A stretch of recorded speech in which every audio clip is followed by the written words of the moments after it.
This podcast is brought to you by Customplan Financial Advisors, Inc., an independent insurance managing general agency in Canada. Financialpodcast.ca was developed with one goal in mind: to educate Canadians on important topics that affect their financial well-being and make it readily available to all. We welcome you to plug in and learn with us. If you have questions, please email us at contact@financialpodcast.ca. Hello and welcome to the Financial Podcast. My name is Gary Poyer. The Financial Podcast is brought to you by Customplan Financial Advisors, an award-winning managing general agency that provides exceptional support and resources to the independent financial advisor. Please visit customplanfinancial.com to see all the resources that are available to you as the independent financial advisor. Today, we'll once again be talking about retirement planning. But rather than talking about retirement planning from the financial perspective, we're going to take a unique approach and look at it from more of a philosophical approach. And because this is such an intriguing approach, and because we have such an interesting guest, we're going to break our topic of retirement planning into two. And this is part two of the series. If you haven't already heard or seen part one of our podcast, be sure to go back and tune in. Now, speaking of our guest, we're extremely pleased to have with us Chris Burylo. Chris has an excellent background in leadership with a focus in the fields of finance, taxation, and corporate governance. Chris has recently been recognized by Business in Calgary Magazine as the top business leader in Calgary for his work as managing partner of Pinnacle Accounting and Finance and for his involvement in the business community. Chris serves as a director of the Public Business Accountants Society of Alberta, is president and director of the Foundation for the Advancement of Entrepreneurship, and a trustee in the Medallion Health Trust. But most importantly to us, Chris has been applying the same dedication to planning out his retirement, and he's made some aggressive plans to retire prior to age 40 so that he and his wife can sail the world. So Chris is going to be an excellent guest, and we wanted to talk to him about his plans about retirement and to get his perspective. So Chris, welcome to the Financial Podcast. Thanks, Gary. It's great to be here. Okay, well, you're an excellent guest, and for anybody that hasn't seen part one of our two-part series, be sure to go back because Chris has provided us with a ton of insight and value when it comes to retirement planning overall, but in particular, his retirement along with his wife. So Chris, here's a pretty philosophical question for you. What do you expect from life? And by that, I mean, here we are in 2022, you're not yet retired. What is it that you expect from life prior to being retired? Wow. Gary, you had to open with a challenging one, didn't you? Yeah. What a great question. I think, one of the most important things is I think that life doesn't owe you anything. Okay? Like life does not owe you happiness, doesn't owe you health, love, money, family. Like it's easy to take all of these things for granted. But we are not just by existence entitled to these things. And so I think our expectations of life, we should set them low. But I think that importantly, we can proactively do things that increase our odds of getting what we want out of life. And that doesn't mean that if you eat well and exercise regularly, that you're guaranteed to live a long and healthy life. But I mean, science certainly shows that the chances of you having a long and healthy life increases significantly. So, I think life doesn't owe you anything, but what we do is important if we want to optimize, our chances for getting what we want in life. Right. Well, that's a great answer. Yeah. Okay, so let me ask you the companion question. As you sit here in 2022, prior to retirement, what do you believe life expects from you? So the first one was, what do you expect from life? But now what does life expect from you? And you can interpret life to mean your conscience, your creator, your parents, however you want to interpret that. But what do you think the expectation is of you? Right. Of course, you would have a companion question. Yeah. One of the when I'm interviewing accountants for the firm, sometimes I like to you ask them the questions of like, oh yeah, tell me about your history, and tell me about stuff about tax or whatever. And but I often like to throw out the question of like, what is the meaning of life, just to see if I can catch them off guard. Yeah. I had one of the staff here. He said to me. He told me that the meaning of life was 42, right? Of course, he was quoting Hitchhiker's Guide to the Galaxy. But anyways, I think to answer your question, Gary, I think this comes back to like what life expects from you. I think comes back to what your own like meaningful values are. So like, we're talking about like, what is your why? Are your values family or philanthropy, or we're talking about for some people, the creation of work, or how they contribute to society, how they contribute to others, or like your values could even be like the creation of new experiences and new memories and that sort of thing. And so I think that there's a what life expects from you. I think is like, I think it's this isn't outside forces asking you what is expected of you, or telling you what is expected of you. I think the answer to that question is about your own internal values, and determining what your own meaning is for your life, or your purpose. And I will say, like, you can't go and say, there's part of me that wants to say you don't owe anything to life, just like life doesn't owe you anything. Like, what do you really owe to life? And I say that loosely because there are laws that we have to follow. I think there are certain societal norms or expectations that to a certain extent, we should follow. And, if you're going into your retirement years, maybe you have contractual commitments or, responsibilities, things that you've committed to that, you should fulfill, or, transfer to somebody else, or like obligations that, you maybe have to wrap up. But, one of the big things about moving into retirement, I think, is when you get to this point where, okay, I no longer have to work for money, right? I might choose to work for money, but it's important to remember that your time is your own, and what's important to you is your own decision, and how you spend your time is your own decision. And if there are outside forces, imposing obligations on you, it's important to assess what's important to you and your own internal values, so that you can say no to the things that are less important, and really focus on, the things that are going to add the most value to your life. Okay, another great answer. But let me ask you, keeping in the vein of philosophy, do you think that your answers change for somebody that's in retirement, prior to retirement, or do you think it's just one continuation? What you expect of life and what life expects from you.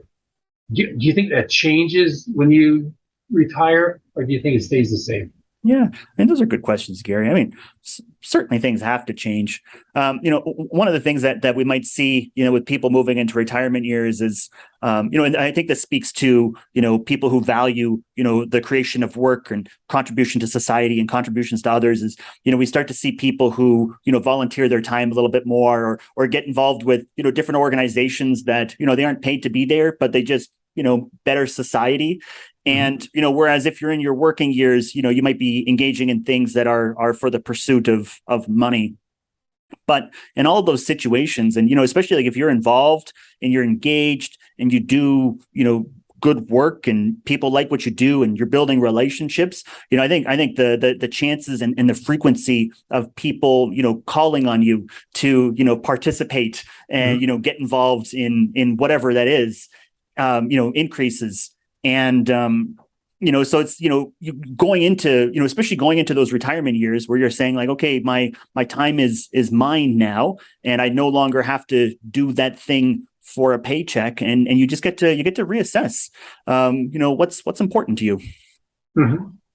right? Yeah. Do you ever find, whether it's in your personal life or in your business life, that somebody's really active prior to retirement because they're going to work and stuff like that, but then in retirement they just seem to drift, like they just, it's like you said in the first session, it's like they cross over a finish line and then they stop living. Like, Right.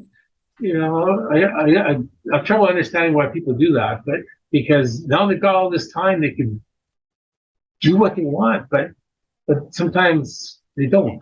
Yeah, they choose to do nothing. And I know we were talking about your body as a muscle, and if you don't use it and you don't have an active plan, are you going to degenerate? Is your mind going to slow down, and does your body slow down? And I know you have to keep involved. You need to have a plan. Yeah. And that actually is a perfect segue into a quote by Mark Twain. Okay. He said, 20 years from now, you'll be more disappointed by the things you didn't do than by the ones you did do.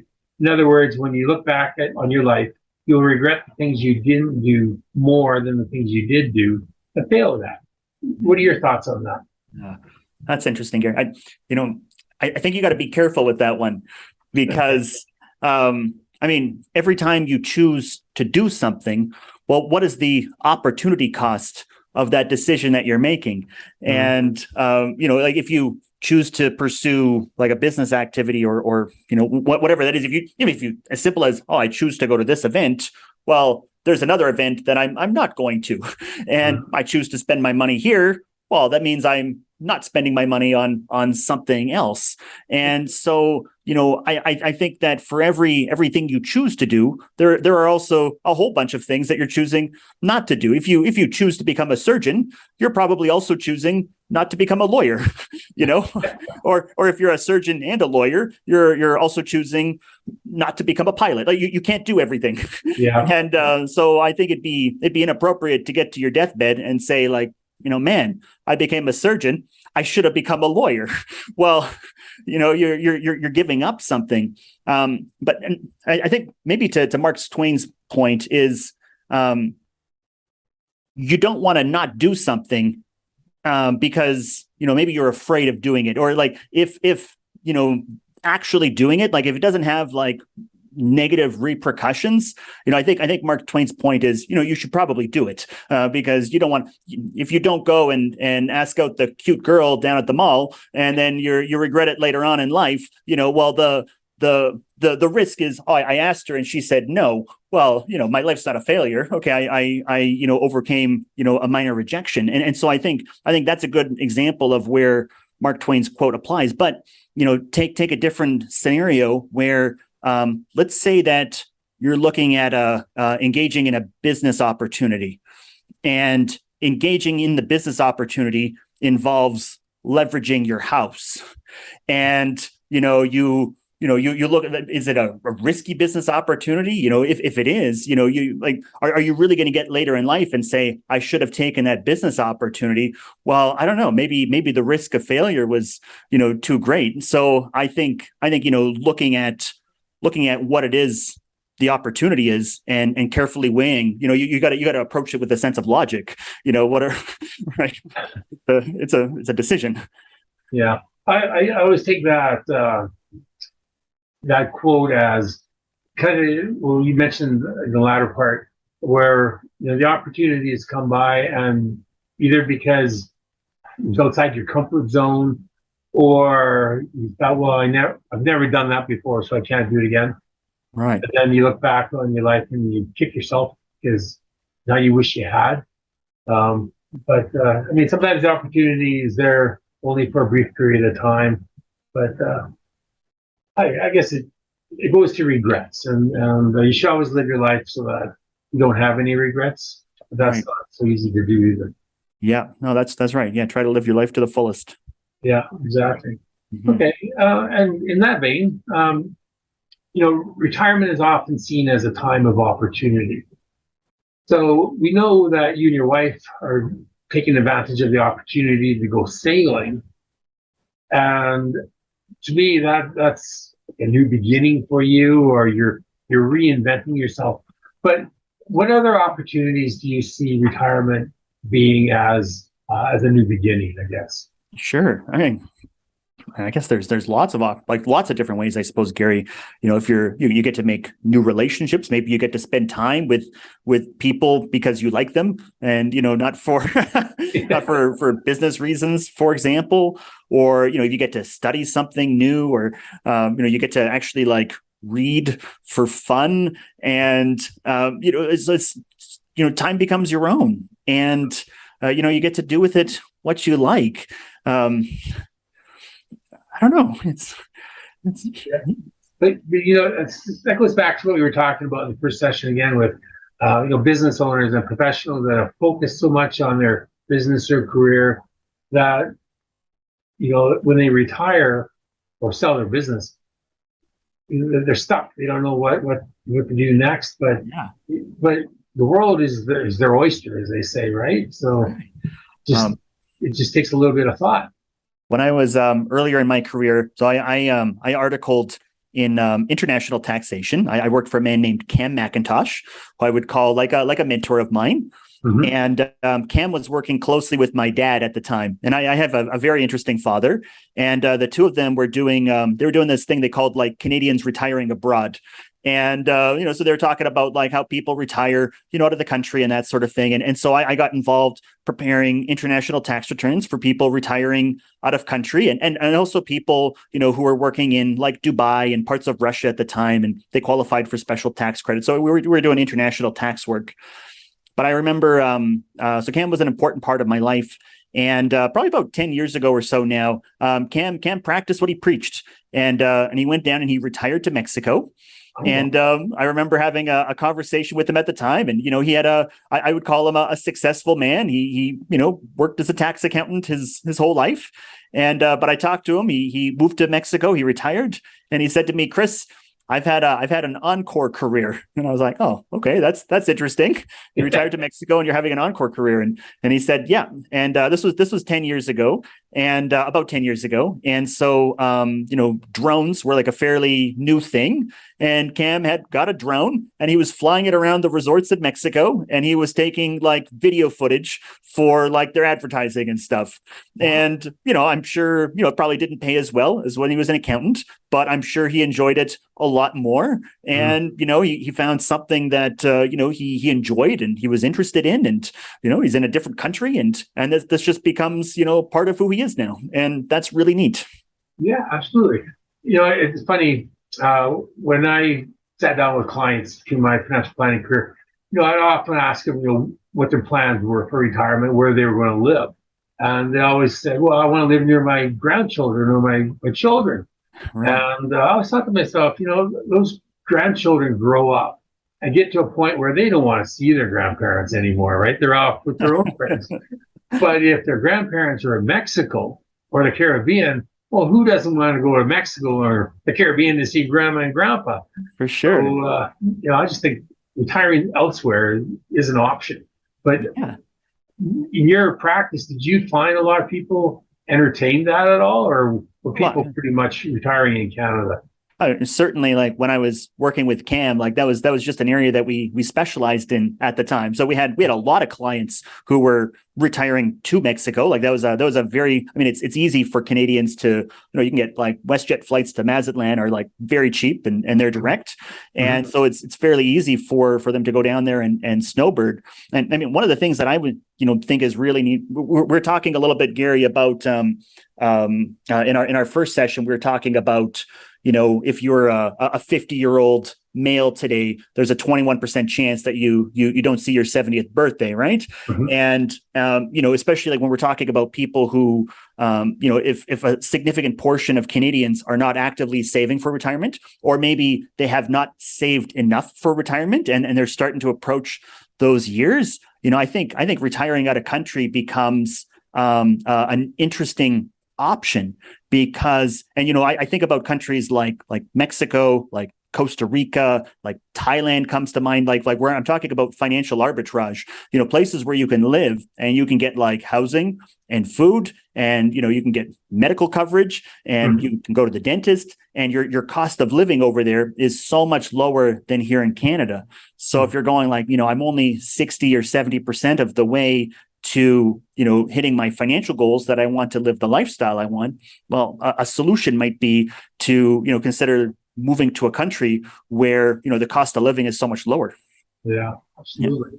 And I always think, usually think this in the wintertime, but, it's in relation to my parents and my in-laws. In the wintertime, I was still concerned about going outside and slipping on ice and, breaking a hip. You live in Mexico, that's not really an issue. So, I was thinking, who doesn't want to live somewhere where it's warm in the wintertime? Yeah. You mentioned earlier about retirement being the opportunity for a new beginning or to reinvent yourself or growing. What about a personal legacy? Like I always think, a lot of people, they focus on a financial legacy for they leave their children or grandchildren. But what about a personal legacy? Well, what are your thoughts on creating a personal legacy in addition to a financial legacy? Right. And I mean, for us, because my wife and I, we don't have kids. I mean, we're not planning on having kids. And so, what happens after we're gone, that becomes, where does your money go if you don't have children? Yeah. I think for a lot of people, philanthropy comes to mind. But one of the things that we've done while we're young and active is we set up a not-for-profit organization. It's called the Foundation for the Advancement of Entrepreneurship. So, entrepreneurship has always been a really important part of my life, and especially as a young man. I'll tell you a couple stories. When I was like a kid, when I was like 6 years old, I loaded up my lemonade stand into a wagon, and I grew up in a small city here in Alberta that was growing very quickly. So there was a lot of new construction going on, and I would literally take my little mobile lemonade stand around, and I'd go to each of the construction sites, and I'd sell lemonade to the workers. Okay. And when I was in high school, I was valedictorian of my grade 12 class, and I remember the vice president was introducing me to deliver the valediction. And his words were, he's talking about all the things I did. And he says, and not to mention, Chris tried to sell sunglasses to the entire faculty and student body. So I was like a 16, 17-year-old man and the boy. And I figured out how to import sunglasses from China. And I started setting up booths at like trade shows and stuff like this. Really? Yeah. And then in my university years, I built my first accounting firm. Like before I had gone through the CPA program, or I went through the CMA program. But I built an accounting firm and I staffed it with accountants that were much smarter than I was. And I sold it before I graduated university. And so I've got this like history as a young man where I've always been very entrepreneurial. And like now, in 2022, the idea of, teaching entrepreneurship to youth is like a very common thing. And I don't think it was near as common when I was growing up. And so we set up a not-for-profit foundation and we funded it with a lot of our own money. And one of the things that we've been doing is we've partnered with Junior Achievement. And every year we issue scholarships to young entrepreneurs coming out of high school who are, like just young entrepreneurial minded students. And it's a lot of fun. And so, I think that's maybe one of the things that, we think about when we talk about, our own personal legacy is, okay, if I'm not leaving money to the next generation, here's something we can do that's going to, benefit society. Hopefully when I'm long gone, hopefully it's still running. And if not, hopefully we'll find something else. Wow. That's really something, Chris. Quite remarkable.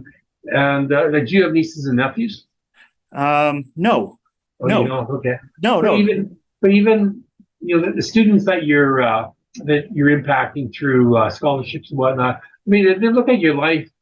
They look at you as you're a role model, right? And without even maybe realizing it just by the way you live your life, you're creating a legacy for people that come into contact with you. Mhm. And retiring, sailing the world. I mean, that's all part of your personal legacy that you're creating just by being who you are. Sure. What an And interesting comment, Gary. Like, yeah, what if you and I are creating a legacy right now? Like, what if we're putting ideas out there into the world and it changes the way someone lives the rest of their life? well, and you know what? It's funny you mention that because, like, with my own business, I always think, if I pass on an idea to somebody, like in terms of personal legacy, and it clicks with them and they start living their life differently, and it has an impact on their grandchild, for instance, then I know that my efforts have been worthwhile. Mm-hmm. And sometimes you don't realize that for in years to come that happened, but I kind of don't know. You just don't know what an idea that you pass on can do for a person. And you're an idea person, obviously, entrepreneur, selling lemonade to construction workers. I mean, that's remarkable. Let's see. Okay, retirement's not only a time of opportunity; it's a time of major change as well.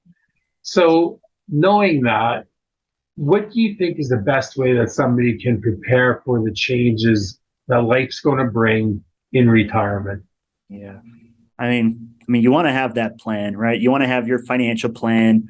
You want to put your plans together for what you're going to do and how you're going to occupy yourself and how you're going to contribute and what's important. But I think at the end of the day, you can't plan for everything, can you, Gary? Like, surprises are going to come across you, and things are going to happen, and you might have to adapt, and you might have to change. And I guess I don't know if you maybe have to be versatile. I guess we're fortunate that humans are generally versatile creatures. Like, they have a tendency to overcome adversity and overcome challenges when they're given to them. And so maybe as much as you want to plan, maybe you got to remind yourself plans don't always work, do they? No, that's right. I forget who said, when it comes to the military, you have to have a plan when you go into battle, but you also have to be willing to make changes to that plan because you don't know how the opposition is going to respond either. So, yeah. One of the things that my wife and I talk about, because we're planning on retiring so young. So, like, when we talk about like how we're going to manage our finances, our annual like spend rate as compared to like our net worth is like disproportionately low, right? Because we're retiring at such a young age, and we want those financial resources to last a very long time. Mm-hmm. But we often talk about like, well, what's the plan B? Like, what happens if I have a major boat repair that I'm not expecting, and it puts a hole in my retirement, maybe a literal hole in the hull, or a figurative hole in our financial picture. And we talk about like what are we going to do to overcome that? And I think maybe fortunate for us, when we're talking about the idea of financial arbitrage and like working up or like living abroad and that sort of thing, I think like how fortunate for us, like the day that we live in, that you can actually like engage in meaningful work, from a laptop, outside of the country. And, maybe it means that you're changing the type of work that you're doing, but, it also means that, if you're the type of person who's coming close to those retirement years and you don't quite have enough cash set aside, and you're exploring ideas similar to my wife and I, how easy is it to make a bit of a side hustle from a laptop from a distance if you had to. And I think that's just remarkable. Yeah, me too. Speaking of changes and being adaptable, what happens when you're out on the ocean and a storm comes up? Sure. How do you prepare? I mean, life is full of storms, right? But in real life, like when you're out on the boat and a storm comes up, what do you do in a situation like that? Like, I guess hopefully, and I'm not going to say I'm a master sailor yet, but we're getting closer. I think hopefully you're looking at your weather reports in advance, and you're looking at the weather patterns. And in a perfect world, you're going to avoid the storm, or you're not going to go out that day, or maybe you can pull into an alcove where you're going to be a little bit sheltered. So those are good things. There's a strategy that boaters could use. It's called the term is heave to. It's where you crank the mainsail one way and you crank the jib sheet the other way, and they kind of fold against each other, and the boat just kind of stays stationary in the water. It's not going anywhere. There's a big race, a very popular race out of Vancouver, where boaters go from Vancouver to Hawaii. I think it's called the Big Maui or something like that. Wow. And there was a storm that was coming through one year, and only one boat heaved to, and the rest of them were like, no, this is a race. We're going to keep going through the storm. And a whole bunch of them ran into trouble. But the one boat that heaved to, it survived the storm and it kept going. So I guess you always have your radio and stuff like that too. But those are the literal storms you could face. But when you go from Vancouver to Hawaii, obviously you're way offshore. But in your situation with you and your wife, are you always going to be able to see the shore, or not necessarily, right? Yeah, I mean, if you're going over a big passage, you might be like there might be periods of time where you're like, okay, we're crossing a major body of water, and we're not stopping we're going to go day and night for a few days straight. And, or if you're crossing an ocean, we're talking weeks out in the water. And, when you're doing those types of things, if you're doing longer passages, we'd probably try to have extra crew on the boat with us. So it's not just my wife and I, and because you're going to have people working the night shift and that kind of thing. So you're going to hopefully have some extra people on board that can help you keep an eye on things. But yeah, you're not always going to be able to see the shore. And if you have your VHF radio, it only goes so far. And then you're relying on maybe a satellite radio, or they have these things called EPIRBs, which send a signal up to the satellites. If you're going down, you pop the EPIRB, and it's sending out like an emergency distress signal, come and save me, please. And hopefully someone comes, or hopefully you're never in that situation. Just one more sailing related question. How knowledgeable are you about astronomy, and looking at the stars and being guided by that is not in my wheelhouse, Gary. No. Oh, they're just a pretty twinkle in the sky to me. Okay. All right. One final question, Chris, has to do with back to business owners and professionals, and retirement planning. But succession planning is a big part of any business owner or professional business life. At what point should a business owner start the succession planning process? And is it best to divest yourself of your business before retirement or in retirement? What are your thoughts on that? That's a subject, Gary, that you need to have a solid plan for that. One of the things that I think is maybe a little ironic, we're talking about financial plan, and financial planners is, how many times do we have financial advisors out there giving advice to people about how to plan their legacy and their retirement, and how much thought do those financial planners give to how they're going to transition their own practices, and what does that look like? And I think there's probably a big difference there. I think they're probably putting a lot more effort into their clients, or most of them do. But there's there's a broad spectrum for business professionals, right? Where you have people doing a side hustle, which maybe arguably a lot of them don't have transferable value that can be sold. And you got really well-established organizations where you can sell the business and it can continue on without you. And so for us, I think probably one of my biggest business successes has been the accounting firm that we're at now, Pinnacle Accounting and Finance. And when we've been building it and planning it and designing it, one of the things that we've been extremely mindful of is the governance of that business after we're gone. And it's too easy. I think there's a lot of business owners who get caught up in the idea that, oh, this is my business or I am the business. And well, if you are the business and you're not there, what business is there, right? And so one of the things that we've done very strategically here at Pinnacle is, the idea where all of the key staff, become shareholders themselves. A lot of them, we give them seats on the board of directors, and we're very proactive in setting strong corporate governance practices. Not just because I think it's the right thing to do, but because now I've got all these stakeholders, we've got all these employees, and I've got senior people, and hopefully the business continues on when we're gone. But if you have strong corporate governance practices, it gives confidence to those people around you that things are going to continue to happen because we follow a practice. Mm-hmm. And one of the things that we did that I think was a little innovative.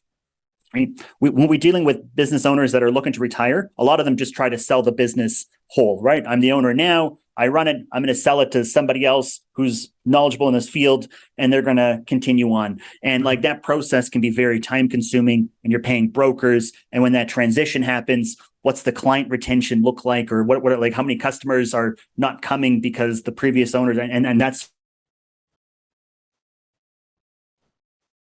sort of thing. But one of the innovative was how we structured shareholders agreement. And right, I said I feel like that sounds so nerdy when I say that out loud. But I think how we structured our shareholders agreement is I think really important. One of the things that we did in there was we pre-wrote a formula for how we value the shares.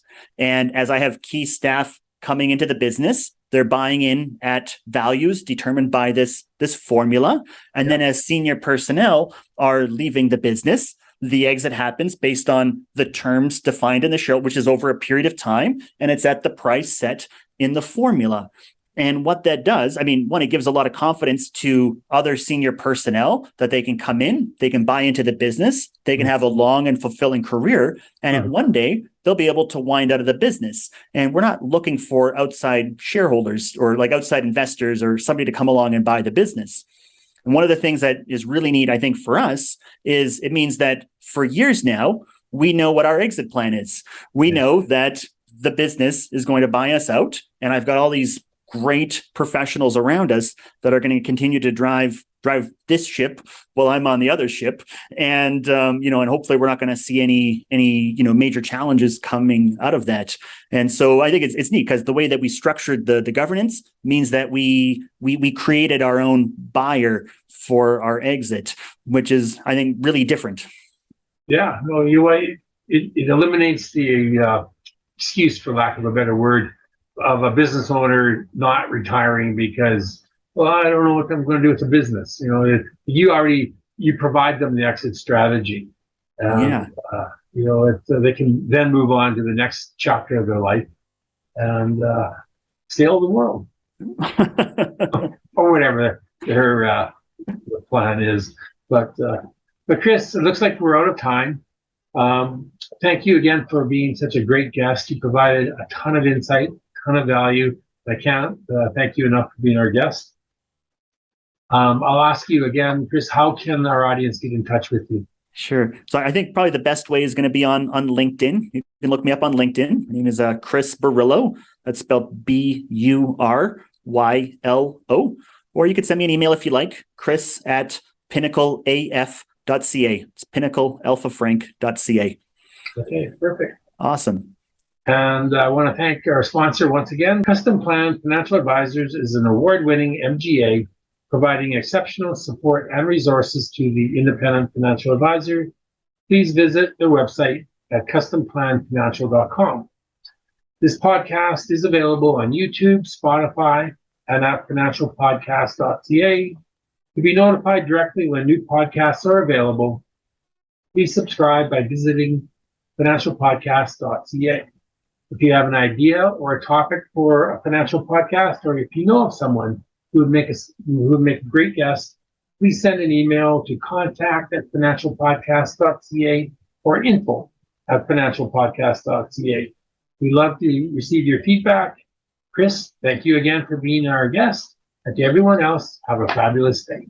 The views expressed here are those of the participants and not those of Customplan Financial Advisors, Inc., its affiliates, or subsidiaries. This is not intended to serve as a complete analysis of every material fact regarding any company, industry, or security. This presentation may contain forward-looking statements. Investors are cautioned not to place undue reliance on such statements, as actual results could vary. This site and podcasts are for general information purposes only and does not constitute investment advice and is not intended as an endorsement of any specific investment product or service. Individual investors should consult with an investment professional about their personal situation. Past performance is not indicative of future results. If you are unsure about what is the best course of action for you in your financial planning, then we suggest you consult a fee-based independent financial advisor or get in touch with us to discuss your individual situation. Our phone number is 604-687-7773.